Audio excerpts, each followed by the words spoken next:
Hi guys, and welcome to another episode of A Girl Talks Formula One. With you, your server, Manena, and today I have a very special guest, an up-and-coming driver, Grayson Dean. Hi Grayson, how are you doing today? Good. So tell us a little bit about yourself, Grayson. How old are you? 7 years old. When did you start racing? I started racing 2 years ago and I was 5 years old. It still felt really good. Of course, because whenever you're really passionate about something, I bet it always feels great, right? Yeah. So how did you realize that you wanted to be a driver? I was watching TV and I noticed I pressed Formula One and I saw all the Formula One and then I got into Formula One. So I said, Dada, let's go watch Formula One. And then he was like, what's Formula One? I told him Formula One is this race car driving thing, and I was 3 years old. So we watched it. So let's say 2 years later, got into racing, and then that's how my dreams come true. That is so amazing, Grayson. I've heard so many stories about something similar, but with actors, it's so nice to actually listen to a driver say that his dream started pretty much the same way. You watched it on TV, you felt this whole series of different emotions, and then you wanted to become a driver too. And I've also heard that you were called the mini Lewis Hamilton. You actually do look like him. Yeah, a little. I'm a little talented. If I won a little bit like grand races, Right. I'll be like baby Little Talented. I'll be I'm kind of like a real baby Little Talented. Definitely. Like his fake son, let's say, huh? Yeah. That's so funny. Because for all of you guys that are not looking at him right now on the podcast, he looks so much like Louis Hamilton. You can find him on Instagram at Grayson Dean Racing. And you guys are going to see the resemblance. It's literally shocking. So tell us a little bit about your first race. Do you remember your first race ever? Yes, it was in Sheridan, Illinois, and I actually got podium, and Ooh. I had my first interview there. Well, there you go. So you've been famous for a while now. Yeah. You're used to this now. I took a tiny break during like the winter or like the middle of last year doing interviews, and then now this year I'm starting to do way more interviews. Of course. And I'm looking at your t-shirt. It's super cool. Can you tell us a little bit about this Grayson Dean merchandise? It's so cool. He's got his logo, very sporty, very race car-ish that you're pointing at. Right here is like who built my engine, CKT. Oh, amazing. Engines. Right. Chicago, Illinois. And then this one is Call One. And actually, this one, he's actually still doing a new one, a new team, but I'm still having Call One. And then down here is like High Park Hospitality, and then IT Savvy, and I don't know, and I have way too much on the back. Right, but it's an amazing t-shirt. I love the logo. Show us. Yeah. By the way, I have to say, I love your hairstyle. It's very trendy, very fashionable. I used to have like curly hair so it can be like this. And then we got into racing, and then we wanted to like look like Little Talented a little, and we like did my hair kind of like that. It's amazing. So you could say your fashion icon. Yeah, fashion icon. And I had a little braid sometimes. Oh, nice. Yeah, I've been to braid. Then the braids feels a little weird on me though. Because your hair feels heavier, doesn't it? Yeah, it feels kind of like tighter, yeah. Yeah. So tell me a little bit about your whole career as a race driver. Do you have any memorable moments that you want to tell us about? I actually had a good career also. Then remember, like, I have a lot of people who helped me in my career. That is so important. Yeah. Having a good team.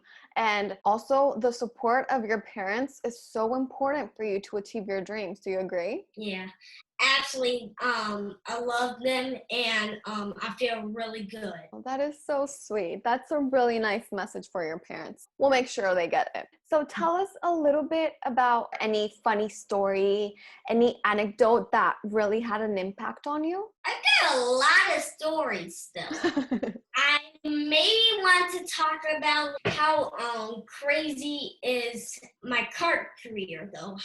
How cool is my kart career? It first started last year. How old were you when you first started? 5, so yeah. Cool. Yeah, and I was actually still really good that time.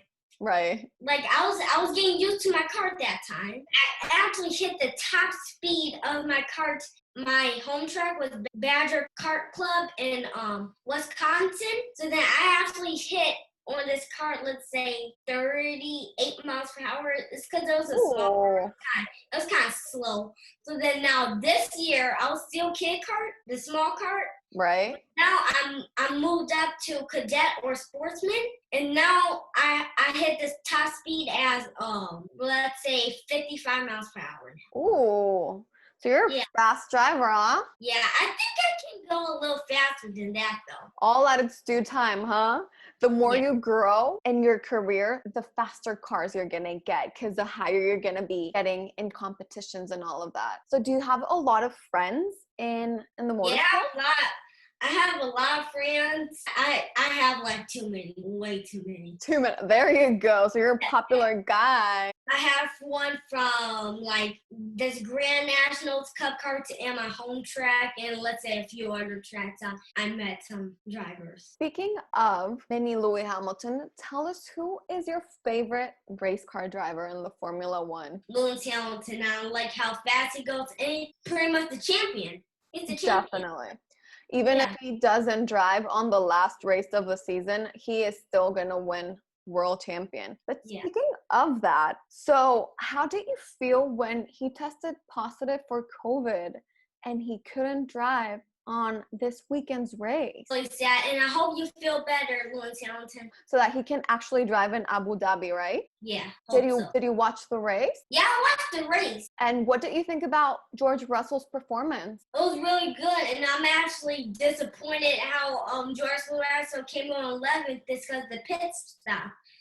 It's because his tire, and then Bottas, he kind of got a little bit in the top 5 or but his tire blew up also. So I'm like, I know, it was total drama, that race. That's so wrong. Tires, I thought it was on fire or something. I know, like Coman's race, that was very scary. Also, going back to the COVID subject, did you ever miss any races, or did any races from your category got canceled during the year? Back in April, I think I had a few in Indiana.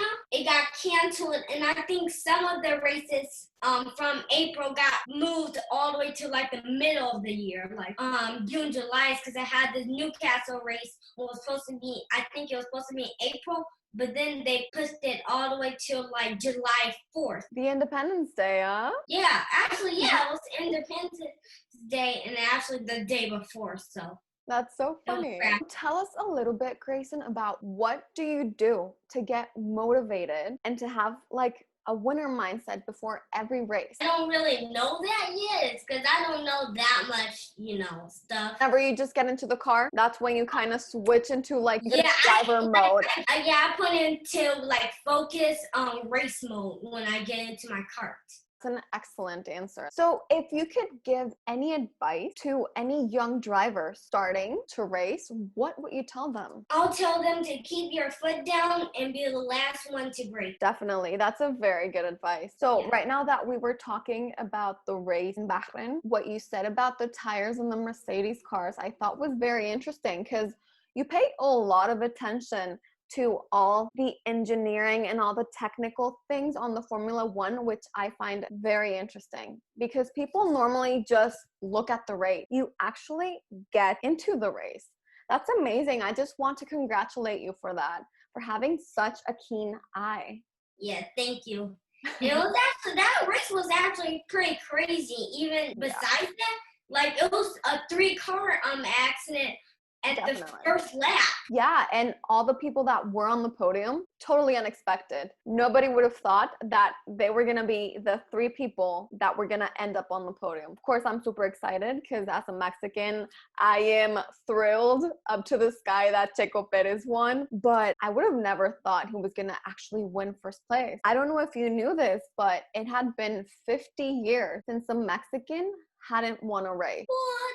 I know. That's a little bit too much years. Yeah, a little bit too much years. And don't you even worry about Lewis Hamilton because he's definitely going to be world champion this year again. Yeah, I think he's going to be world champion, no doubt about that. And I know he's going to not have coronavirus like next week. Like, is it possible he won't have coronavirus next weekend? That's true. That's true. Here's to hoping.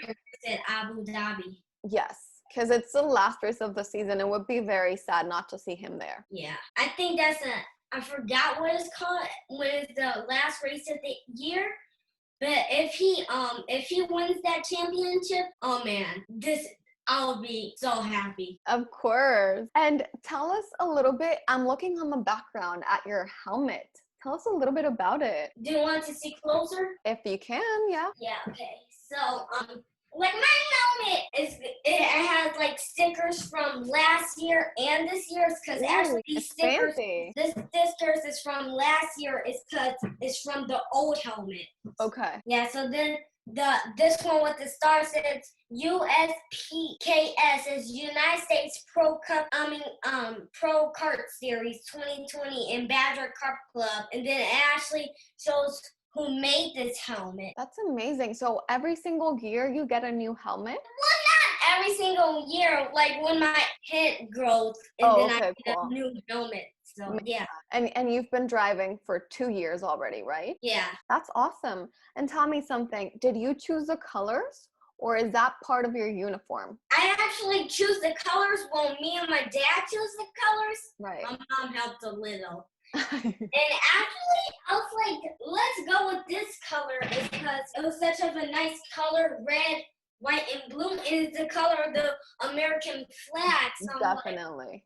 And but you gave it your little twist with like a darker red and a lighter blue, which makes it super fashionable, very eye-catching. I couldn't stop staring at it. Thank you so much for showing it to us. And it actually has 4 stars in the back is because I'm from Chicago. So. Oh, cool. So it has meaning too. It's not just a helmet, but there's meaning behind everything on the helmet, on the design.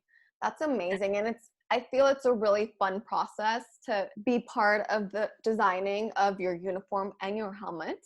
And I see also a lot of trophies, huh? Yeah, that's some of the trophies, but I have a lot more in my... And whenever you look at your trophies, what do you feel? Tell us. Feeling like a second place champion, so close to first place. Yeah. And then I actually have these 2 humongous trophies. It's because it's from like the end of the year. Like you get a trophy from the end of a big trophy from the end of the year and called a banquet. Oh, cool. So then, get this big trophy and it means like you did a really good job for the year and then it's just a big trophy. So that's amazing. And you know what?